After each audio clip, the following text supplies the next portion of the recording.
Hello everyone, welcome back to Chimu's Chemistry, an online platform that will make your chemistry your chemistry. Physical केमिस्ट्रीचे almost सगळे chapter संपलेले आहेत. So आपला last chapter आहे आता chemical kinetics. Formula sheet बनवायची आहे, सोबत सोबत सॉल्व्ह करायचे प्रीवियस इयर क्वेश्चन्स 2023 चे. सो टेक्स्ट बुक ओपन करा. इंट्रोडक्शन नंतर पहिला पार्ट जो तुम्हाला दिसत असणार आहे तो असेल average rate of reaction.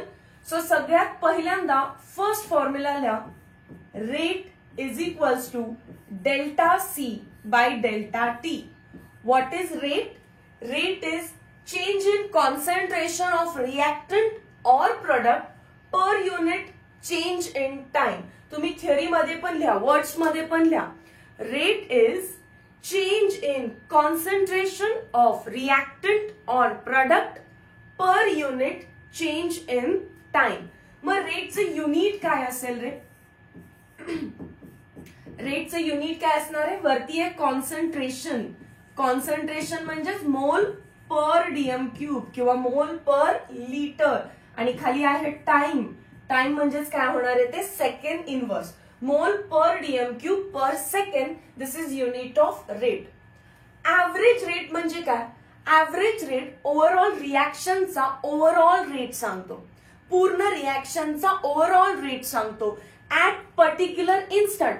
2 minute झाल्यानंतर रिएक्शन काय रेटला आहे, 4 मिनिट झाल्यानंतर रिएक्शन काय रेटला आहे, हे म्हणजे काय? तुम्ही पर्टिक्युलर इन्स्टंटला रेट काढताय त्याला म्हणायचं इन्स्टंटेनियस रेट. आणि ओव्हरऑल बोलला तर it is called as average rate. दोघांमध्ये डिफरन्स इतकाच आहे की इथे डेल्टा सिम्बॉल यूज केला जातो तर इथे डी सिम्बॉल यूज केला जातो. Rate is equals to D C by D T. दोघांचं मिनिंग सेम आहे पण लार्ज चेंज म्हणजे ऍव्हरेज रेट आणि स्मॉल चेंज साठी बघायला गेला तर इन्स्टंटेनियस रेट. हा पार्ट क्लिअर आहे. तिथेही युनिट विचारलं तरी हेच असणार आहे ना. युनिट काय असणार आहे? वरती कॉन्सन्ट्रेशन, सो मोल पर लिटर म्हणजेच पर डीएम क्यूब आणि टाइम म्हणजेच सेकंड इनवर्स. फॉर एक्झाम्पल आपल्याला कोणतीही रिएक्शन देतील ते ए गोज टू बी, तर मी याच्यासाठी रेट कसं लिहू शकते? रेट इज इक्वल्स टू ए जो आहे तो रिएक्टंट आहे आणि रिएक्टंट कमी होत असतो. कमी होण्यासाठी तुम्हाला साइन द्यायची आहे मायनस. मायनस साइनला मॅथमॅटिकल काही मिनिंग नाहीये. मायनस साइन फक्त डिक्रीज इन कॉन्सन्ट्रेशन दाखवेल. So this is decrease in change in concentration of A upon delta T. Delta C, C काय होतं? कॉन्सन्ट्रेशन. सो रिएक्टंटचं concentration, concentration of A by delta T. फक्त reactant कमी होतो, decrease होतो, disappear होतो, तो साइन काय द्यायची? Minus. That is equals to, बघा रेट नंतर पण इज इक्वल्स टू, तुम्ही फॉर्म्युला लिहिल्यानंतर पण इज इक्वल्स टू बीच्या टर्म्स मध्ये लिहायचंय. बी आहे प्रॉडक्ट. प्रॉडक्टचं कॉन्सन्ट्रेशन वाढत असतं, so plus delta B by delta T. हा पार्ट क्लिअर असेल. आणि जर काही ठिकाणी स्टॅइशोमेट्री झाल्या समजा तर त्या स्टॅइशोमेट्रीज डिनॉमिनेटर मधल्या टर्मला मल्टिप्लाय करून टाकायच्या आणि या डेल्टाच्या जागी फक्त डी लावला तर ते काय होणार आहे? मग इन्स्टंटेनियस रेट. समजा ए ए गोज टू बी बी, तीच रिएक्शन आहे. मला लिहायचंय instantaneous rate. Rate is equals to एक कमी होतो सो साइन मायनस ची, change in concentration of A per unit change in time आणि जी स्टॅइशोमेट्री आहे ती डिनॉमिनेटर मध्ये मल्टिप्लाय होईल. अगेन इज इक्वल्स टू ची साइन आहे. प्रोडक्ट आहे सो प्लस, कारण प्रोडक्ट वाढतोय, प्रोडक्ट बनतोय. चेंज म्हणजेच D B by D T. Stoichiometry काय असेल तर ती असेल डिनॉमिनेटर मध्ये. इकडे पण मी रेट लिहिलं, तिकडे पण मी रेट लिहिलं तर मुलगा कन्फ्यूज होईल कोणता रेट नेमका लिहायचा आहे. तर इथे लिहिताना ऍव्हरेज रेट असं लिहा. ऍव्हरेज रेट म्हटलं तर डेल्टा हा सिम्बॉल येणार आहे आणि फक्त रेट म्हटलं तर तो पक्का इन्स्टंटेनियस रेट असणार आहे. ओके, क्वेश्चन बघूया मग याच्यावरती. नोट केलं व्यवस्थित? पहा, identify expression for average rate for following reaction. N2 plus 3H2 gives 2 ammonia. खूप फेमस रिएक्शन आहे ही. This is method of preparation of ammonia. ठीक आहे, हॅबर्स प्रोसेस मध्ये बघतो आपण याला. चला तर मग त्याचा ऍव्हरेज रेट लिहायचा आहे आपल्याला. Average rate is equals to reactant लिहित असताना मायनसची sine delta N2, reactant N2 आहे बाय डेल्टा टी. स्टॉइचियोमेट्री काहीच नाहीये तर 1. That is equals to again रिएक्टंटच आहे परत, सो मायनस हायड्रोजन बद्दल लिहित असताना delta H2 by delta T. Stoichiometry दिसतीये का? स्टॉइचियोमेट्री किती येते? 3. सो डिनॉमिनेटर मध्ये 3 ने इकडे डेल्टा टी ला मल्टिप्लाय करायचंय. पुढे that is equals to reactant किती आहे तिथे? 2. सो 2 वेळा लिहिलं ते. प्रोडक्ट किती आहे? 1 आहे प्लसची साइन. कोण आहे तो? Ammonia. So delta NH3 by delta T. Correct. And stoichiometry किती आहे इथे? 2. सो आपल्याला 2 ने डिनॉमिनेटरच्या डेल्टा टी ला मल्टिप्लाय केलं पाहिजे. इथपर्यंतचा पार्ट क्लिअर आहे. 2 रिएक्टंट आहेत, 1 प्रोडक्ट आहे. या रेटच्या मध्ये मध्ये कुठली साइन आहे? इज इक्वल्स टू ची साइन आहे. आणि मोस्ट इम्पॉर्टंट इथेच एक कॉन्सेप्ट सांगते. या पार्टला, ठीक आहे, कोणत्या? या पूर्ण पार्टला असं म्हटलं जातं मायनस म्हणजे डिसअपिअरन्स. हा काय आहे? हा सर्कल केलेला पार्ट हा ऍव्हरेज रेट आहे. सो हा सर्कल केलेला पार्ट आहे रेट ऑफ. कोणाचा रेट आहे तो? रिएक्शनचा. येस. अजून कोणाचा? Rate of disappearance. गायब होण्याचा रेट आहे तो. Rate of disappearance. कारण साइन कोणती आहे? Minus of N2. Rate of disappearance of N2. हे का सांगतेय बघा, कारण सिमिलर टर्म्स मध्ये minus delta H2 by delta T, जो ब्ल्यू कलरने हायलाइट केलेला पार्ट आहे त्याला म्हणतात रेट ऑफ. तो पण रेटच आहे. कोणाचा? डिसअपिअरन्स. कारण अगेन मायनस साइन आहे. रेट ऑफ डिसअपिअरन्स, गायब होण्याचा रेट आहे तो, ऑफ H2. मी त्याच्यामध्ये ही 3 इन्क्लूड केलेलं नाहीये. स्टॉइचियोमेट्री न घेता जो पार्ट आहे तो तुमचा रेट आहे. स्टॉइचियोमेट्रीचा फॅक्टर हा नंतर येतो. ठीक आहे. H2 गायब होण्याचा रेट किती आहे? Minus DH2 bye DT. Similarly जर आपल्याला विचारलं प्लस DNH3 बाय DT काय आहे, तर तो पण रेट आहे. कारण तुम्ही रेट इज इक्वल्स टू हा पार्ट लिहिलेला आहे, तो पण रेट आहे. बट रेट कोणाचा आहे तो? रेट ऑफ अपिअरन्स आहे तो. रेट ऑफ अपिअरन्स किंवा रेट ऑफ फॉर्मेशन, बनण्याचा रेट आहे तो. कोणाच्या बनण्याचा रेट आहे? अमोनिया बनण्याचा रेट आहे. पण मी ह्या 2 फॅक्टरला याच्यामध्ये इन्क्लूड करत नाही. जेव्हा ते म्हणतात rate of appearance of ammonia is 4, याचा अर्थ फक्त plus D ammonia by DT ची व्हॅल्यू किती आलेली आहे? 4. 4 ला डिवायडेड बाय 2 केलं तर रेट ऑफ रिएक्शन भेटेल. So this is average rate of reaction. Average rate of reaction. आणि हायलाइट केलेला पार्ट आहे तो rate of appearance of ammonia. जर 4 दिलं असेल तर 4 ला 2 ने डिवाइड करायला लागतं, तर ऍव्हरेज रेट ऑफ रिएक्शन येतं. ठीक आहे. समजा हा पार्ट डिसअपिअरन्स ऑफ H2 ची व्हॅल्यू 4 दिलेली आहे, तर त्या 4 ला 3 ने डिवाइड करायला लागतं आपल्याला, मग आपल्याला रेट ऑफ रिएक्शन भेटत असतं. हा पार्ट क्लिअर झाला. सो आपल्याला आता या पार्ट मध्ये जो ऍव्हरेज रेट विचारलाय त्याच्यासाठी इक्वेशन कोणती आहे बघा. N2 ला मायनसची साइन हवी होती.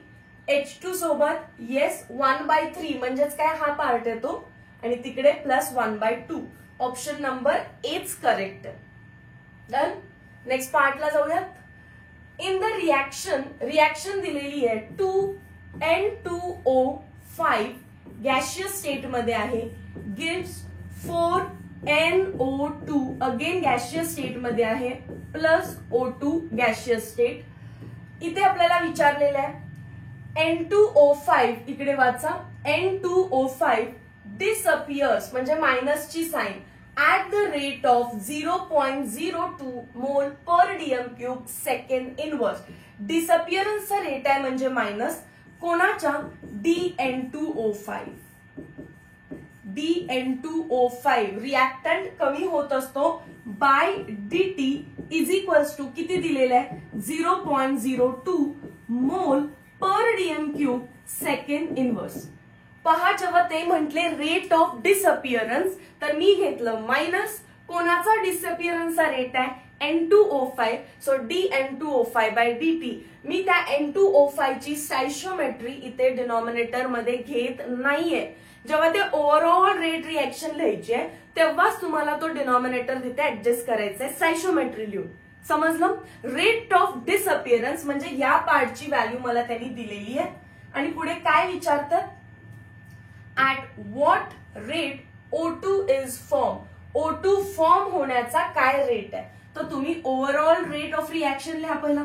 मी जेव्हा फक्त रेट म्हणतीये तेव्हा तो इन्स्टंटेनियस रेट आहे सो मायनस रिएक्शनला बघायचं DN2O5 बाय किती DT असणार आहे ते स्टॅइशियोमेट्री आहे 2DT.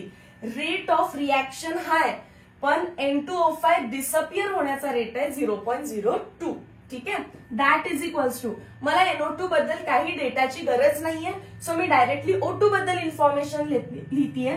O2 फॉर्म झालाय सो साइन आहे प्लस DO2 त्याला काही स्टॅइशियोमेट्रीच नाहीये बाय DT. आता पहा rate of disappearance of N2O5 ची व्हॅल्यू आहे 0.02 आणि मला याची व्हॅल्यू विचारली आहे rate of formation of O2. So हे तर आपला आन्सर आहे rate of formation of O2 is equals to 0.02 divided by 2 0.01. Unit हेच असणार आहे mole per DM cube second inverse. कोणता ऑप्शन टिक करणार आहे तुम्ही ऑप्शन नंबर ए. हे समजणं सगळ्यात इम्पॉर्टंट होतं आणि बोर्ड एक्झाम्स मध्ये असे क्वेश्चन्स येतात सो तुम्ही आय गेस बोर्ड साठी हा पार्ट केलाच असणार. क्लिअर झाला हा पार्ट. ओके. नाही तर काही मुलांना वाटतं N2O5 डिसअपिअर होण्याचा रेट 0.02 आहे तर रिएक्शनचा रेट पण 0.02 असेल आणि ऑप्शन बी ला टिक करतात. बट रेट ऑफ डिसअपिअरन्स म्हणणं आणि रेट म्हणणं याच्यामध्ये स्टॅइशियोमेट्रीचा फरक असतो. क्लिअर आहे. चला पुढे जाऊया. मग नेक्स्ट रिएक्शन आहे NO2 plus CO gives NO plus CO2 rate of consumption. Consumption म्हणजे पण काय रे वापरणं वापरून वापरून कमी होतं. रेट ऑफ डिसअपिअरन्स म्हणू देत किंवा कन्झम्पशन म्हणू देत म्हणजे साइन कोणती आहे मायनस जी. कोणाचं कन्झम्पशन NO2 चं कन्झम्पशन. DNO2 बाय DT ची व्हॅल्यू दिलेली आहे 3.2 into 10⁻⁻⁴ mole per DM cube second inverse. Calculate rate of formation of nitric oxide. Nitric oxide म्हणजे NO. NO चा रेट ऑफ फॉर्मेशन. फॉर्मेशन म्हणजे प्लस साइन आणि rate of formation म्हणजे DNO by DT. That is equals to question mark. या दोघांना relate करण्यासाठी मला overall जो काही रेट आहे त्याचं इक्वेशन लिहावं लागेल. सो लिहा rate is equals to D. हा जो पार्ट आहे NO2 वाला याच्या टर्म्स मध्ये कसं लिहिणार आहे मी मायनस DNO2. स्टॅइशियोमेट्री दिसतीये का तिथे कुठे स्टॅइशियोमेट्री आहे का कुठे नाहीये so by DT. That is equals to त्याला रिलेट मला NO सोबत करायचंय तर मी फक्त NO वाला पार्ट लिहिन. तिथे असणार आहे पॉझिटिव्ह साइन कारण तो आहे product DNO nitric oxide by DT. तिथे कोणती स्टॅइशियोमेट्री आहे का नाहीये म्हणजे दोघांचा रेट सेम असणार आहे. मला ही व्हॅल्यू दिली आहे बघा. येस किती आहे 3.2 इंटू 10⁻⁻⁴ आणि ही व्हॅल्यू विचारली आहे. हे म्हणजेच काय आपलं आन्सर. ते बघूनही कळालं असतं की इथे स्टॅइशियोमेट्री एक आहे इथेही स्टॅइशियोमेट्री एक आहे म्हणजे दोघांचा रेट हा सेम असणार आहे. याचा रेट ऑफ कन्झम्पशन याच्या रेट ऑफ फॉर्मेशन इतका असणार आहे. सो ऑप्शन नंबर सी ला टिक करा. 3.2 into 10⁻⁻⁴ mole per DM cube second inverse. हा पार्ट मी लिहितीये कॉन्सेप्ट अंडरस्टँडिंग साठी पण या पार्टला तुम्हाला पूर्णपणे लिहून MCQ सॉल्व्ह नाही करायचंय बाळांनो. ठीक आहे. मी जर डायरेक्टली ते 2 गोल केले असते आणि म्हटलं असतं बघा स्टॅइशोमेट्री काय आहे 1, सो आन्सरला टिक करा 3.2, तर तुमच्यापैकी मोस्ट क्राऊडला समजलं नसतं. ज्यांचं थोडंसं थिंकिंग क्विक आहे, ज्यांनी बोर्ड एक्झाम्स मध्ये प्रॉपर अभ्यास केलाय, त्यांना हे 1 सेकंड मध्ये समजतं. पण हे सगळं मी का लिहितेय? For each and every student ज्याला काहीच येत नाही त्याला पण असं नाही वाटलं पाहिजे की lecture was waste of time. ठीक आहे. Next part, formula based on CET questions मध्ये आपला 3rd फॉर्म्युला आला. पहिला तर आपण ऍव्हरेज रेट बघितलं, मग आपण इन्स्टंटेनियस रेट बघितलं, आता आपण पाहतोय rate law. Rate law states that, rate law काय सांगतो? Rate is directly proportional to concentration of reactants. समजा आपण एक रिएक्शन घेतली, A plus B goes to product, तर आता प्रोडक्टचा अभ्यास करायची गरजच नाहीये. ऍव्हरेज रेट आणि इन्स्टंटेनियस रेट मध्ये तुम्ही रेट ऑफ डिसअपिअरन्स किंवा rate of consumption of reactant as well as rate of formation of product दोघांचं कॉम्बिनेशनने ओव्हरऑल लिहित होता. बट आता सायंटिस्ट म्हणतायत की रिएक्टंटचा पण अभ्यास करा, प्रोडक्टचा पण अभ्यास करा आणि एवढं कन्फ्युजन क्रिएट करून घ्यायची गरज नाहीये. फक्त रिएक्टंटच्या टर्म्स मध्ये सुद्धा तुम्ही रेट सांगू शकता. आणि तो कसं रिलेशन आहे रेट आणि कॉन्सन्ट्रेशन ऑफ रिएक्टंट मध्ये? The rate is directly proportional to concentration of reactant. मग मॅम 2 रिएक्टंट असतील तर प्रोडक्ट घ्या त्यांचं, concentration of A into concentration of B raise to some power. A च्या डोक्यावरती काहीतरी पॉवर असणार आहे, B च्या डोक्यावरती काहीतरी पॉवर असणार आहे. अँड नॉट ऑलवेज असं काही नाहीये की इथली स्टॅइशोमेट्री डोक्यावरती न्यायची. मी A रेज टू A लिहिला का किंवा मी B रेज टू B लिहिलाय का? X आणि Y ची व्हॅल्यू A अँड B इतकी असू पण शकते कोइन्सिडेंटली आणि नसू पण शकते. ठीक आहे. सो मी त्या 2 व्हॅल्यूज डिफरंट लिहिते. याचाच अर्थ order is not always stoichiometry. Order is not always stoichiometry. जर समजा तुम्हाला प्रोपोर्शनॅलिटी साइन नकोय तर आपण काय लिहिणार आहे? रेट इज इक्वल्स टू एक कॉन्स्टंट यायला पाहिजे, rate constant, concentration of A raised to X, concentration of B raised to Y. So rate is directly proportional to product of concentration of reactants raised to some power आणि त्याच पॉवरला काय म्हणतो आपण? Order. त्याच पॉवरला काय म्हणतो आपण? Order. So order of reaction जर मला विचारली फॉर गिवन रिएक्शन तर ऑर्डर काय असणार आहे? X plus Y. मला दोघांचं काय करावं लागेल? ऍडिशन करावं लागेल. त्यानंतरचा पार्ट बघा, जर आपल्याला विचारलं व्हॉट इज X, फक्त X काय आहे तर X पण काय आहे? ऑर्डर आहे, but order with respect to A. ती A ची ऑर्डर आहे. मला जर विचारलं Y काय आहे तर Y पण ऑर्डर आहे, but that is order with respect to B. आणि जर मला विचारलं X प्लस Y काय आहे तर X प्लस Y पण ऑर्डर आहे of overall reaction. Overall reaction. पण ऑर्डर बद्दल मॅम एवढीच इन्फॉर्मेशन आमच्यासाठी सफिशियंट आहे का? तर नाही.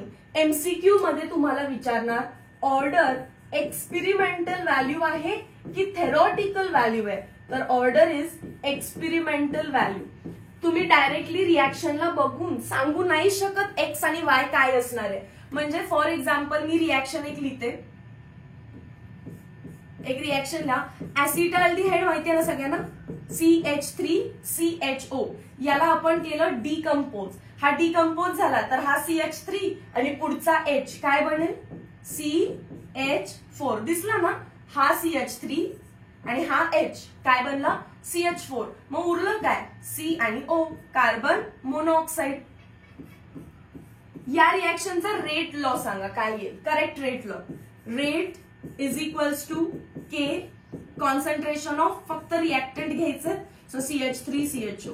झाला का रेट लॉ? नाही. Rate is directly proportional to concentration of reactant. इथे रिएक्टंट एकच आहे, but raise to some power. ती पॉवर काय असणार आहे? X. हा X माहिती झाला तर तुम्ही हा X इथे लिहाल आणि मग तुमचा रेट लॉ कम्प्लीट होणार आहे. मग X काय आहे तर X 1 आहे का? X स्टॅइशोमेट्री आहे का? तर नाही. X ही एक्सपेरिमेंटली फाइंड व्हॅल्यू आहे. एक्सपेरिमेंट वरून समजतं ती व्हॅल्यू आहे 3/2. किती आहे ती व्हॅल्यू 3/2. मग 3/2 मी माझ्या मनाची व्हॅल्यू लिहिली आहे का, तर नाही. एक्सपेरिमेंटल व्हॅल्यू आहे, एक्सपेरिमेंट मधून फाइंड केलेली आहे. हा एमसीक्यू तुम्हाला विचारू शकतात कारण टेक्स्ट बुक मध्ये गिवन आहे. Second, order can B 0. Order 0 पण असू शकतं, ऑर्डर फ्रॅक्शन पण असू शकतं, बघा मी दाखवलं, आणि ऑर्डर इंटिजर पण असू शकतं. ऑर्डर 0 असू शकते, ऑर्डर फ्रॅक्शन मध्ये असू शकतं 3/2 आणि इंटिजर म्हणजे 1 2 3 4 असं काही असू शकतं. थर्ड आणि मोस्ट इम्पॉर्टंट पार्ट, जे तुमचे 0 ऑर्डर रिएक्शन्स आहेत किंवा फर्स्ट ऑर्डर रिएक्शन्स आहेत, सेकंड ऑर्डर रिएक्शन्स आहेत, हे ऍटलीस्ट तुम्हाला कॉमनली भेटतील. कॉमन आहे ते first order, second order, 0 order. पण थर्ड ऑर्डर रिएक्शन्स ज्या आहेत त्या रेअर आहेत. थर्ड ऑर्डर रिएक्शन्स कशा आहेत, रेअर आहेत. आणि त्याच्यापेक्षा जास्त म्हणजे मी काय लिहिते, higher order reactions, very rare. 0 order, first order, second order commonly आहेत, पण third order, fourth order, fifth order reactions फार रेअर आहेत. आपल्या सिलेबस मध्ये आपल्याला 0 ऑर्डर आणि फर्स्ट ऑर्डर वरती फोकस करायचा आहे. ओके, नोट करा या पार्टला. क्वेश्चन्स कडे या. द रिएक्शन, आपल्याला एक रिएक्शन लिहिलेली आहे, is first order in CHCl3 and half order in Cl2. Find rate law for the reaction. तुम्हाला ऑर्डर दिलेली आहे कारण एक्सपेरिमेंटल व्हॅल्यू असते, तुमच्याकडून एक्सपेक्ट नाही करणार. तर rate is equals to K, concentration of reactant कोण आहे, CHCl3, and with respect to CHCl3 it is first order आणि नेक्स्ट कोण आहे आपला Cl2. with respect to Cl2 it is half order. मला जर ओव्हरऑल ऑर्डर विचारलीच असती तर मी काय लिहिलं असतं, ओव्हरऑल ऑर्डर म्हणजेच कोण असणार आहे, n. ओव्हरऑल ऑर्डर म्हणजेच काय, n. With respect to chloroform मी x म्हणते आणि विथ रिस्पेक्ट टू Cl2 मी y म्हणते. म्हणजेच या दोघांची ऍडिशन करायची आपल्याला. 1 + 1/2 किती येणार आहे, हे 3/2. समजलं. मला तर आता रेट विचारलाय, कोणाला टिक करूया आपण, rate is equals to K, chloroform raise to 1 and Cl2 raised to 2. Option number B. Next question. The rate law for reaction A plus B gives product is given by rate is equals to K, concentration of A into concentration of B. Calculate concentration of A if rate of reaction and rate constant are 0.25, 6.25 respectively. त्या रिएक्शनचा तुम्हाला rate law दिलेला आहे. काय लिहिलेलं आहे rate law, rate is equals to K, concentration of A into concentration of B. इथे तुम्हाला order दिली आहे का, तर येस दिली आहे. जर ते रेट लॉ स्वतः लिहून देत आहेत आणि वरती काहीच नाहीये म्हणजे 1 आहे. It is first order with respect to A and first order with respect to B. त्याच्याहून आपल्याला परत सांगतायत की याचा जो रेट आहे, if rate of reaction is 0.25 आणि रेट कॉन्स्टंट किती आहे 6.25 रिस्पेक्टिव्हली म्हणताय. ए ची व्हॅल्यू फाइंड करा if concentration of B is 0.25. बघा हे पण गिवन मध्ये आहे 0.25. व्हॅल्यू सबस्टिट्यूट करा 0.25. देअरफॉर 0.25 ला 0.25 मी इथेच कट करते. उरेल काय, concentration of A is equals to 1 divided by 6.25. Therefore concentration of A is equals to, समजा मी याला 1/6 ने फक्त सॉल्व्ह करायचं ठरवलं तर 0. फक्त 6 ने काय येणार आहे याचा आन्सर 0.61 चा 6, 4 कॅरी, 6 चा 36, अगेन 4 कॅरी, 6 चा 36 अँड सो ऑन. आता या केसमध्ये मी जो आपला डिनॉमिनेटर आहे, डिनॉमिनेटर जो काही आहे तो कसा कन्सिडर केलेला आहे 6, म्हणजेच ऍक्च्युअल व्हॅल्यू पेक्षा मी त्याला केलं कमी. तो माझा आन्सर ओव्हरऑल काय झालेला आहे, जास्त आलेला आहे. मग actual answer is less than 1.66666. हे कंटिन्युअस आहे, हे रिकरिंग आहे. याच्यापेक्षा स्लाइटली कमी आन्सर म्हणजेच मी त्याला अगेन नियरली इक्वल टू 0.16 करू शकते, कारण मी ऑप्शन्स पाहते आधी 0.22, 0.3, 0.25, 0.16. त्याच्यापेक्षा खाली कुठला ऑप्शन दिसतोय का तुम्हाला 0.16 पेक्षा? नाही, तर त्याला स्टिक करायला पाहिजे ऑप्शन नंबर बी ला. क्वेश्चन पहा, find the average rate of formation of O2. O2 चं रेट ऑफ फॉर्मेशन काय आहे सांगा, आणि त्यांनी आपल्याला minus delta NO by delta T ची व्हॅल्यू दिलेली आहे. तर आपण त्या दोघांनाच रिलेट करूया. ऍव्हरेज रेट कसं लिहायचं आपल्याला माहिती आहे. Average rate is equals to, जे दोन्ही आहेत ते प्रोडक्ट आहेत म्हणजे साइन आली पाहिजे, प्लस डेल्टा NO बाय किती 2 into delta T, that is equals to again O2 product आहे सो साइन प्लस ची delta O2 by delta T. Stoichiometry काय आहे का तिथे? काहीच नाहीये. व्हॅल्यू गिवन मध्ये कोणाची आहे? Minus DNO by DT. Okay, हा मायनस नसणार आहे, हा काय असायला पाहिजे? प्लस असायला पाहिजे, कारण NO प्रोडक्ट आहे, प्रोडक्ट असेल तर इट शुड बी प्लस. तो करेक्शन आहे त्याच्यामध्ये. याची व्हॅल्यू आपल्याला दिलेली आहे प्लस DNO बाय DT ची किंवा डेल्टा NO बाय DT ची किती दिलेली आहे ती x. मग x ला मला काय करायला पाहिजे रे? डिवायडेड बाय 2, कारण हा x आहे, x बाय 2 केलं तर मला भेटणार आहे आपलं आन्सर. त्यांनी हेच विचारले delta O2 by delta T किती आहे. सो काय आन्सर आलं पाहिजे? x by 2. परत सांगते, हे मी का लिहितीये? एवढं सगळं लिहायची गरज आहे का सीईटी मध्ये? नाही, हे कॉन्सेप्ट अंडरस्टँडिंग साठी रायटिंग चालू आहे. नाहीतर तुम्हाला कसं सॉल्व्ह करायचं एक्झाम मध्ये ते पण बघा. तुम्हाला सॉल्व्ह करताना फक्त इथे पाहायचं आहे NO ची व्हॅल्यू तुम्हाला दिलेली आहे. NO ची व्हॅल्यू किती सांगितलेली आहे त्यांनी आपल्याला? x. विचारतायत कोणाची? O2 ची. पण इथेच दिसतं ना स्टॅइशोमेट्री किती आहे? 2 आहे. सो x बाय 2 केलं तर आपल्याला O2 साठीची व्हॅल्यू भेटणार आहे. समजलं? Okay, next part. Find the rate law for, again equation दिलेली आहे, रिएक्शन दिलेली आहे. If order of reaction with respect to CHCl3 is 1.5 with Cl2. Again तोच क्वेश्चन आहे, सो मी डायरेक्टली टिक करते. Rate is equals to K CHCl3 raise to 1 and Cl2 raise to half. हे 3 आहे इथे. Next, the rate law for the reaction A plus B gives C at 25 degrees Celsius is given by rate is equals to K concentration of A concentration of B raised to 2. Calculate rate of reaction if rate constant at same temperature is 6.25. इथे temperature दिलंय या रिएक्शनचं आणि ते म्हणतायत same टेम्परेचरला rate constant काढा. म्हणजे या क्वेश्चनने तुम्हाला एक इन्फॉर्मेशन दिली, फॉर्म्युला शीट मध्येच ऍड करा. Note, rate constant is temperature dependent.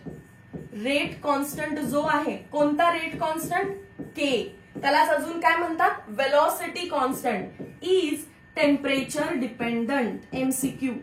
Rate constant is temperature dependent. चला, टेम्परेचर सेम ठेवलंय म्हणजे रेट कॉन्स्टंट काय असणार आहे? सेम असणार आहे. तिथे आपल्याला इक्वेशन माहिती आहे, rate is equals to K concentration of A raise to 1 concentration of B raise to 2. Value put करा ज्या काही गिवन मध्ये आहेत आणि आपल्याला फाइंड काय करायचं आहे? Calculate rate of reaction. Rate find करायचं आहे. रेट कॉन्स्टंटची व्हॅल्यू काय दिलेली आहे? 6.25. कॉन्सन्ट्रेशन ऑफ A दिलेलं आहे 1 मोलार. कॉन्सन्ट्रेशन ऑफ B दिलेलं आहे 0.2 आणि रेज टू स्टॅइशोमेट्री किंवा सॉरी ऑर्डर काय असणार आहे? 2. So that is equals to, हे राहिलं 6.25 आणि तो जो स्क्वेअर आहे त्याला आयदर तुम्ही असंही करू शकता ना. Can you write 0.2 as 2 into 10 raise to -1. So that हे काय होणार आहे आता? 2 चा square 4 into 10 raise to -2. That is equals to, multiply करा. 5 4 चा 20, 4 2 चा 8, 9 10, अगेन 1 कॅरी, 6 4 चा 24 प्लस 1 25. डेसिमल किती नंतर आहे? 2 नंतर इंटू 10 रेज टू -2. ऑप्शन बघा कुठे आहे? सो 0.25. डेसिमल शिफ्ट करूया फक्त. जर तुम्हाला रेज टू मध्ये नको आहे, 10 रेज टू मध्ये नको आहे, तर डेसिमल शिफ्ट केला. 0.25 ऑप्शन नंबर ए. इथे रेट लॉ दिलाय आणि बाकीच्या तुम्हाला टर्म्सची व्हॅल्यू गिवन आहे आणि रेट विचारतायत. सो क्वेश्चन मध्ये असं पण होऊ शकतं की रेट दिलाय आणि रेट कॉन्स्टंट विचारलाय. ओके, चल. What is overall order of reaction for following rate law? Overall order direct इथूनच कॅल्क्युलेट करूया. With respect to NO2 it is 2 and with respect to Cl2 it is 1. So overall order काय झाली 3. Formula sheet मध्ये अजून एक note लिहा. जसं तुम्ही लिहिलेलं इथे K इज टेम्परेचर डिपेंडंट. आता नेक्स्ट नोट लिहा unit of K. Next note काय लिहिता तुम्ही? Unit of K. K चं युनिट हे ऑर्डर डिपेंडंट आहे.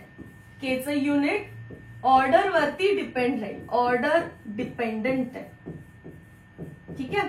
आता पहा, समजा मला सांगितलं की तुम्ही झिरो ऑर्डर रिएक्शन साठी K चं युनिट सांगा. तर एक छोटासा formula K is equals to mole per DM cube raise to 1 minus n second inverse. ही हिंट आहे. हा फॉर्म्युला जो लिहिलाय आपण ती हिंट आहे आणि तुम्हाला ऑर्डर जी विचारली ती तिथे घेऊन सबस्टिट्यूट करायची. So for zero order K चं युनिट काय होणार आहे बघा. K चं युनिट काय होणार आहे? Mole per DM cube raise to 1 minus 0. म्हणजेच काय 1 म्हणजे युनिट राहिलं तेच mole per DM cube second inverse. ज्यालाच आपण कसं लिहितो? मोल पर डीएम क्यूब आपण असं लिहितो सेकंड इनवर्स. पण तेच जर ऑर्डर 1 असती तर, तेच जर ऑर्डर 1 असती तर 1 मायनस 1 0 झालं असतं. And any number raise to 0 answer काय आलं असतं 1 आणि K चं युनिट राहिलं असतं फक्त सेकंड इनवर्स. समजतं? जेव्हा ऑर्डर 0 आहे तेव्हा K चं युनिट आहे mole per DM cube second inverse. पण जर ऑर्डर 1 झाली तर त्याचं युनिट आहे फक्त सेकंड इनवर्स. मग तुम्हाला सेकंड ऑर्डर विचारलं तर mole per DM cube raise to 1 minus 2 केलं असतं तुम्ही. ते काय आलं असतं -1. सो मोल रेज टू -1 आणि परत डीएम क्यूब वरती जाऊन काय झाला असता प्लस आणि सेकंड इनवर्स. फाइंड आउट करू शकता. सिलेबस मध्ये झिरो ऑर्डर आहेत, फर्स्ट ऑर्डर आहेत, पण सेकंड ऑर्डर साठी सुद्धा तुम्हाला युनिट विचारू शकतात. इथे फक्त तुम्हाला 2 पुट करायचंय. थर्ड साठी विचारलं तर तिथे 3 पुट करायचंय. क्लिअर झाला हा पार्ट. अजून एक क्वेश्चन याच्यावरती विचारू शकतात. Unit for which order of K. कोणत्या ऑर्डर साठी K चं युनिट आणि रेटचं युनिट सेम आहे. अगदी फर्स्ट पेज वरती आपण रेटचं युनिट लिहिलेलं आहे. Rate change in concentration per unit change in time तिथे लिहिले बघा. रेटचे जे युनिट आहे तेच K चे पण युनिट आहेत. असं कोणत्या ऑर्डर साठी होतं? झिरो ऑर्डर साठी. कारण हे बघा mole per DM cube second inverse. Okay, कोणत्या ऑर्डर साठी होतं हे? झिरो ऑर्डर साठी. MCQ आहे तो. For a reaction 2A plus gives 2C rate of disappearance of A. Rate of disappearance म्हणजेच काय? Minus dA/dt. Rate of disappearance of A is 0.076 mole per DM cube second inverse. What is rate of reaction? इथेच लिहिते rate of reaction is equals to minus dA/dt आणि सायशोमेट्री मध्ये काय करायला लागेल मला? फक्त 2 ने मल्टिप्लाय. डिनॉमिनेटर मध्ये 2 ने मल्टिप्लाय केलं. याची व्हॅल्यू आहे 0.076. त्याला मी 2 ने डिवाइड केलं तर मला रेट भेटेल. दॅट इज इक्वल्स टू 0.023 चा 6, 1 कॅरी 2 8 चा 16. सो आन्सर येणार आहे 0.038. Option number A. समजलं कसं सॉल्व्ह केलं? गिवन लिहिलं मी मायनस dA/dt ची व्हॅल्यू आहे 0.076. पण त्यालाच मी 2 ने डिवाइड केलं तर मला रेट ऑफ रिएक्शन भेटणार आहे. इथे पहा 2S आयसोमेट्री. सो त्याला 2 ने डिवाइड केलं. Next question. For a reaction A plus B gives product if concentration of A is doubled keeping B constant. A चं कॉन्सन्ट्रेशन तुम्हाला डबल करायचंय, B ला तसंच कॉन्स्टंट ठेवायचंय. Rate of reaction also doubles. Calculate order with respect to A. जेव्हा असं होतं ना की A च्या डबल केल्याने रेट पण डबल झाला, A च्या ट्रिपल केल्याने रेट पण ट्रिपल झाला, एच्या हाफ केल्याने रेट पण हाफ झाला, तेव्हा तीच ऑर्डर ऑफ रिॲक्शन आहे. म्हणजेच काय, एचा डबल केला अँड तुमचा रेट पण डबल झाला, ऑर्डर ऑफ रिॲक्शन 1. कोणती ऑर्डर असणार आहे? ऑलवेज 1. कारण जो चेंज तुम्ही रिॲक्टंट मध्ये करताय तोच चेंज जर रेट मध्ये होत असेल तर ते डायरेक्टली प्रोपोर्शनल असतील आणि ऑर्डर ऑफ रिॲक्शन काय असणार आहे? 1. जसं की याला सॉल्व्हच करायचं असतं तर आपण काय केलं असतं, आपल्याला रिॲक्शन दिली, आपण रिॲक्शनचा रेट लिहिला असता, rate is equals to K concentration of A and concentration of B raise to X raise to Y असं काहीतरी दिलं समजा. This is initial given values. आता ते म्हणताय what will be the new rate. मग न्यू रेटला मी रेट आणि न्यू लिहिते. कधी के तर सेमच राहणार आहे, रिॲक्शन सेम आहे. Concentration of A is double, मग मला लिहायला लागेल 2a raise to x and B is kept constant, B तसंच ठेवलेलं आहे. या दोघांचा रेशो घ्यायला लागेल. रेशो घेत असताना केला की कट होऊन जाईल. बी रेज टू वाय ला बी रेज टू वाय कट होऊन जाईल कारण ते कॉन्स्टंट आहे. सो व्हॅल्यू राहिली काय फक्त, therefore rate upon new rate, rate upon new rate is equals to, हा वरती कोण आहे? ए रेज टू एक्स आणि खाली काय आहे? 2 raise to X A raise to X. A raise to X ला अजून ए रेज टू एक्स काय झाला? कट झाला. उरला काय फक्त रेट, किंवा मी असं लिहिते new rate is equals to 2 raise to X into rate. मग मला सांगा, जर ते म्हणतायत रेट डबल झालाय, बोललेत ना the rate of reaction doubles, म्हणजे मी असं लिहू शकते का की रेट ऑफ रिॲक्शन जर डबल करायचा असेल तर एक्स ची व्हॅल्यू 1 असली पाहिजे. नवीन रेट आधीच्या रेटच्या ट्वाइस असण्यासाठी एक्स ची व्हॅल्यू काय पाहिजे? 1. तरच मी डबल सांगू शकते. मग एवढं सगळं करायची गरज आहे का? नाही. मी तुम्हाला काय म्हंटल, जर कधी असं झालं जो चेंज तुम्ही रिॲक्टंट मध्ये करताय, रिॲक्टंटचं कॉन्सन्ट्रेशन डबल आणि रेट पण डबल, तर पक्का तिथे तुमची जी ऑर्डर असणार आहे ती असणार आहे 1. ती किती असणार आहे? 1.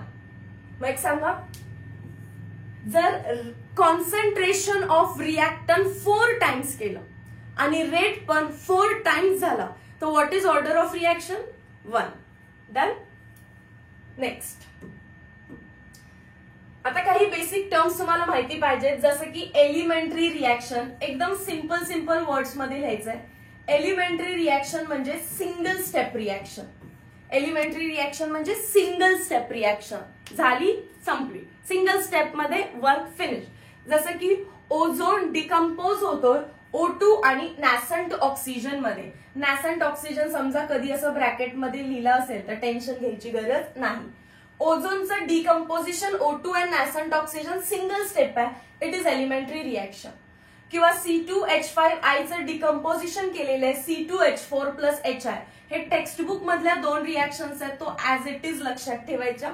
The reaction that occur in single step and cannot be broken down further into simpler steps is called as elementary reaction. किंवा सिंपल भाषेत सिंगल स्टेप मध्ये होणाऱ्या रिॲक्शनला एलिमेंटरी. टेक्स्टबुक मध्ये दिलेले 2 एक्झाम्पल्स लावून पाहिजेत. ओझोनचं डिकम्पोजिशन अँड C2H5I चं decomposition into C2H4 and HI. Next, complex reactions काय आहेत? मग कॉम्प्लेक्स रिॲक्शन हे मल्टी स्टेप रिॲक्शन्स आहेत. कॉम्प्लेक्स रिॲक्शन कशा आहेत? मल्टी स्टेप रिॲक्शन आहेत. जसं की नेक्स्ट पेज वरती आपण एक क्वेश्चन घेऊया. हा पहा, ही रिॲक्शन आहे SO2 plus O2 gives 2SO3. This is overall reaction. पण ही ओव्हरऑल रिॲक्शन 1 स्टेप मध्ये नाही होत, ती 2 स्टेप मध्ये होते. स्टेप 1 मध्ये काय झालेलं आहे ते इथे दिलेले. स्टेप 1 मध्ये काय होतं ते इथे लिहिलं. त्यानंतर होते स्टेप 2. स्टेप 2 मध्ये काहीतरी होतं, त्या दोघांना ऍड करून मग आपल्याला ओव्हरऑल रिॲक्शन मिळते. सो हे आहे कॉम्प्लेक्स रिॲक्शन. मग आम्ही कसं ओळखायचं कोणती एलिमेंटरी आहे आणि कोणती कॉम्प्लेक्स आहे? सिंपल आहे. असे जर कधी स्टेप्स दिलेले असतील तर कॉम्प्लेक्स आहे आणि स्टेप्स दिलेल्या नसतील तर ती एलिमेंटरी आहे. आणि एलिमेंटरीसाठी टेक्स्टबुक मधले 2 एक्झाम्पल आपले लर्न आहेत. ठीक आहे. मग अमोनिया, जे हेस लॉ आहे ना आपला थर्मोडायनामिक्स मधला हेस लॉ, तो कसा आहे बघा रिॲक्शन मध्ये. N2 प्लस 2H2 पहिल्यांदा आपल्याला देतं N2H4 स्टेप 1 मध्ये आणि मग परत तो N2H4 अगेन H2 सोबत रिॲक्ट करतो अँड देतो 2NH3. हे ओव्हरऑल रिॲक्शन नाहीये, तर ही हॅबर्स प्रोसेसची स्टेप 1 आहे आणि ही हॅबर्स प्रोसेसची स्टेप 2 आहे. ह्या दोघांना ऍड केलं की मग मला ओव्हरऑल रिॲक्शन भेटते N2 plus 3H2 gives 2 ammonia. मग हे तुम्हाला गिवन मध्ये असेल अशा स्टेप्स ते लिहून देतील तेव्हा तुम्हाला म्हणायचंय ते मल्टी स्टेप आहे. मॅम आम्ही हे लर्न करू का? तर हा, फक्त हॅबर्स प्रोसेस लर्न करा, नाहीतर बाकी कुठली लर्न करायची गरज नाही. आणि आता तर नाही करूच नका, हॅबर्स प्रोसेस पण करू नका, कारण त्याचं रिझन आहे हे बोर्ड एक्झाम साठी लर्न करून घ्यायला लागतं. तुमचे तर बोर्ड एक्झाम झालेले आहेत. सीईटी साठी फक्त प्रिपेअर करत असतात, तर no need to learn this. Step समजल्या? ओके. मॉलिक्युलॅरिटी काय? एलिमेंटरी रिएक्शंस काय? That occur in single step. Complex reactions काय? मल्टी स्टेप, 2 स्टेप मध्ये होतीये, मग ओव्हरऑल भेटतं. What is molecularity of elementary reaction? एकाच स्लाइड वरती घेण्याचं रिझन आहे molecularity is the concept of elementary reaction. Elementary reaction म्हणजे reactions that occur in single step आणि त्यांची आपण मॉलिक्युलॅरिटी काढणार आहे. मॉलिक्युलॅरिटी म्हणजे number of reactant molecules taking part in reaction. Number of reactant molecules taking part in reaction. मग पहिल्यांदा जी पहिली आपली ओझोनचं डिकम्पोजिशन आहे त्याची मॉलिक्युलॅरिटी काय असेल? फर्स्ट रिएक्शन ओझोनचं डिकम्पोजिशन, त्याची मॉलिक्युलॅरिटी काय असेल? तर ओझोनचा एकच मॉलिक्युल इथे दिसतोय म्हणजे 1 मोल. नंबर ऑफ रिएक्टंट मॉलिक्युल्स किती आहेत? 1 मोल. तर मॉलिक्युलॅरिटी काय झाली? 1. सेकंड रिएक्शन साठी मॉलिक्युलॅरिटी काय आहे? सेकंड रिएक्शन साठी मॉलिक्युलॅरिटी काय आहे? तर रिएक्टंट कडे जायचं. रिएक्टंट किती आहे? अगेन इथे 1 आहे. सो मॉलिक्युलॅरिटी काय आलेली आहे? अगेन 1 आलेली आहे. ओके. सो मला सांगा, मॉलिक्युलॅरिटी फाइंड करताना मला लॅब मध्ये जाऊन काही एक्सपेरिमेंट करायला लागले की मी डायरेक्टली ते बघून सांगितलं? तर आन्सर इथे मी बघून सांगितलं. म्हणजे मॉलिक्युलॅरिटी एक थेरॉटिकल कॉन्सेप्ट आहे, थेरॉटिकल व्हॅल्यू आहे. ऑर्डरला असं बघून नाही सांगू शकत. ऑर्डर फाइंड करायला एक्सपेरिमेंट करायला लागते आणि मॉलिक्युलॅरिटी सांगण्यासाठी थेरॉटिकली आपल्याला ती सांगता येते. Molecularity of an elementary reaction is number of reactant molecules taking part in it. आणि मोस्टली इम्पॉर्टंट आहे एलिमेंटरी रिएक्शन. दिली आहे कॉम्प्लेक्स रिएक्शन. समजा हॅबर्स प्रोसेसची मॉलिक्युलॅरिटी काय आहे? Not been determined. ठीक आहे, नाहीतर तुम्ही जाल ओव्हरऑल कडे आणि ओव्हरऑल मध्ये हे काउंट करत बसाल, हे 1 आणि हे 3, मग मॉलिक्युलॅरिटी 4 झाली. नाही, याच्यासाठी मॉलिक्युलॅरिटी फाइंड करायची नाही. Because molecularity is a concept of elementary reactions only. Note करा या पार्टला, टेक्स्टबुक मध्ये अंडरलाईन करून घ्या. नेक्स्ट पार्ट आहे RDS. फुल फॉर्मला rate determining step. RDS, rate determining step. Rate determining step.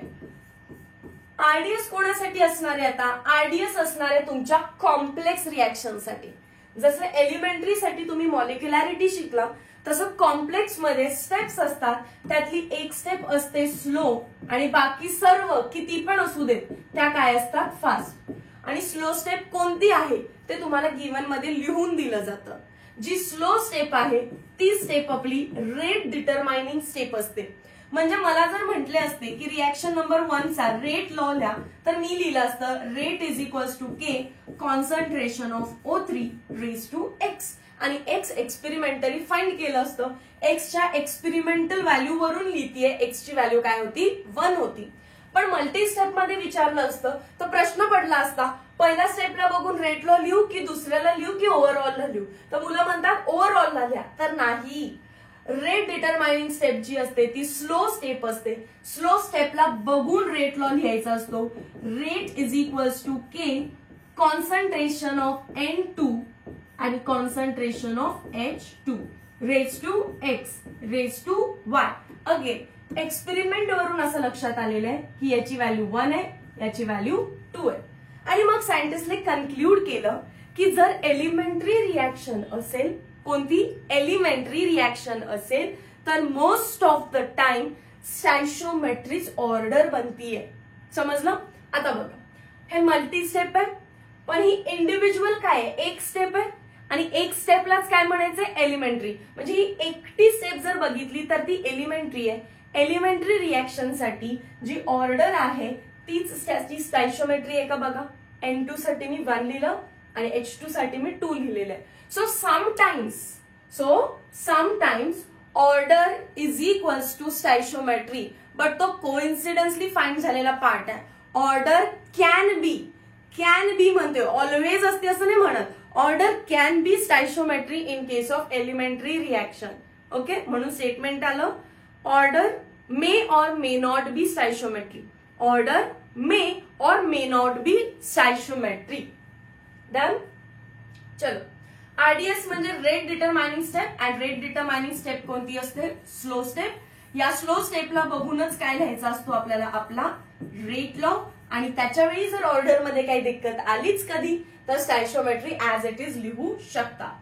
Reaction intermediate एक अनस्टेबल स्पीसीज आहे.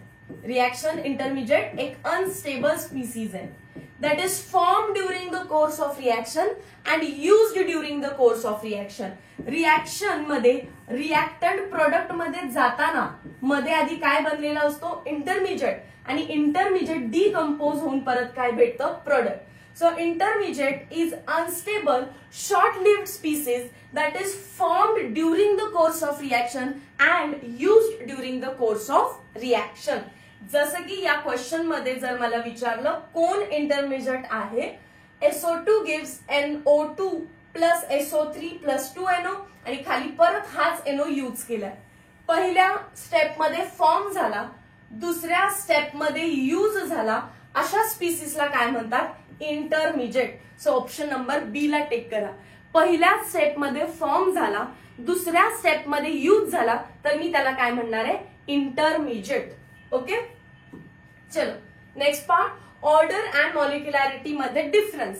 हा पॉइंट तर आपण क्लिअर केला. Order is experimental, molecularity is theoretical. ऑर्डरची ही डेफिनेशन आहे. ऑर्डर काय असते, it is sum of the powers of concentration terms in rate law equation. And what is molecularity? Number of reactant molecules taking part in a reaction. हे just definition आहे. इथे या order can be integer, fraction, zero, पण molecularity always integer. असं कधी होऊ शकतं का की रिॲक्टंट झिरो आहे, सो मॉलिक्युलॅरिटी कधी झिरो असू शकत नाही. Always a positive integer, 1 2 3 4 5 6 so on. हा क्वेश्चन झाला. इथे या रिॲक्शन 2 स्टेप मध्ये होतीये. अगेन रिॲक्शन इंटरमिजिएट कोण आहे, पहिल्या स्टेप मध्ये जो बनतो आणि दुसऱ्या स्टेप मध्ये जो यूज होतो त्याला म्हणायचंय intermediate, ClO2 minus. Next question, for the reaction दिलेली आहे, रेट लॉ पण दिलेला आहे. What is the change in rate of reaction if concentration of both the reactants is double. जेव्हा both the reactants बद्दल इन्फॉर्मेशन दिलेली आहे तर डायरेक्ट तुम्ही ओरली काही टिक करू नका, थोडंसं सॉल्व्हिंग करा. लास्ट क्वेश्चन जो बघितला आपण त्याच्यामध्ये ए चं कॉन्सन्ट्रेशन बदललेलं पण बी ला कॉन्स्टंट ठेवलेलं. सो बी चं बदललं असतं तर ए ला कॉन्स्टंट ठेवलं असतं. या केसमध्ये तसं नाहीये, या केसमध्ये दोन्हीचे कॉन्सन्ट्रेशन बदलले. So rate is equals to K, concentration of CH3Br and concentration of OH minus दिलेला आहे. हा ओव्हरऑल तुम्हाला दिलेला रेट लॉ आहे. याच्यामध्ये दोघांचंही कॉन्सन्ट्रेशन समजा मी डबल केलं तर मी इथंच 2 लिहिते, याचंही कॉन्सन्ट्रेशन डबल केलं, मग न्यू व्हॅल्यू काय येणार आहे याच्यातून, तर यांच्या पॉवरला काहीच नाहीये म्हणजे 1 आहे, कारण त्यांनी रेट लॉ स्वतः दिलाय आणि त्याच्यामध्ये इथे काय असेल ते लिहायचंय, काहीच नाही म्हणजे 1 आहे. सो हे 2च आहे, हे पण 2च आहे, बाहेर काढा, 2 2 चा काय बनेल 4 बाहेर काढलं तर उरतं काय, K CH3Br raised to 1 and OH minus raised to 1. But हा काय आहे, हा तर आपला इनिशियल रेट आहे. सो जो न्यू रेट असेल, न्यू रेट जो काही होता तो काय झाला, 4 टाइम्स इनिशियल रेट. कोणत्या ऑप्शनला टिक करणार आपण, rate increases by factor of 4, option number B. Next question मध्ये, which from following statement of rate constant is not true. पहिलं, it is independent of concentration. It is independent of concentration. मी concentration काही ना काहीतरी बदललं तर rate constant वरती काही फरक पडतो का ते विचारतात. इट व्हॅरीज विथ टेम्परेचर साठी तर आपण लाईन लिहिलेलीच आहे. It is temperature dependent. So temperature vary केलं तर हे पण व्हॅरी करणार आहे. सो सेकंड स्टेटमेंट ट्रू आहे. वन बद्दल काही कन्फ्युजन आहे, let it be as it is. It is equal to rate of reaction. Rate ला के इक्वल आहे ते म्हणतात कधी, at unit concentration of reactant. जर कॉन्सन्ट्रेशन ऑफ रिएक्टंट काय झालं, 1 झालं. युनिट म्हणजे काय, 1. तर रेट इज इक्वल्स टू के. हे पण स्टेटमेंट करेक्ट असेल, पण तेव्हा ऑर्डर काय पाहिजे, 1. तेव्हा ऑर्डर काय पाहिजे, 1. ऑर्डर जर 2 असेल तर ते शक्य नाहीये. सो याला आपण थोडंसं हायलाइट करून ठेवूया. It's unit is independent of order of reaction. हे फॉल्स आहे. हे फॉल्स आहे कारण त्याचं युनिट जे आहे, के चे युनिट, ते तर मी ऑर्डर वरतीच ठरवलेत ना. ऑर्डर 0 असेल तर मोल पर डीएमक्यू सेकंड इनवर्स, ऑर्डर 1 असेल तर सेकंड इनवर्स. म्हणजे हे डायरेक्टली फॉल्स स्टेटमेंट आहे हे समजतं. मग ऑप्शन नंबर जो सी आहे त्याच्यामध्ये तुम्ही अजून थोडं चेंज करा. It is equal to rate of reaction at unit concentration of reactants for order is equals to 1. आता हे स्टेटमेंट ट्रू झालं. आता ऑप्शन नंबर ए वरती थिंक करा. It is independent of concentration. तुम्ही कॉन्सन्ट्रेशन इकडे काही बदलताय पण के ची व्हॅल्यू चेंज होणार नाहीये. के ची व्हॅल्यू ही टेम्परेचर वरती डिपेंड असते. सो एकच मोस्ट करेक्ट जो असणार आहे फॉल्स कोणता स्टेटमेंट आहे, द युनिट इज इंडिपेंडेंट. आपण तर क्लिअरली युनिट्स कोणावरती डिपेंड ठेवलेत, ऑर्डर ऑफ रिएक्शन वरती. Next part, integrated rate law for first order reactions. Okay, integrated rate law for first order reaction नंतर त्याचे ग्राफ आहेत.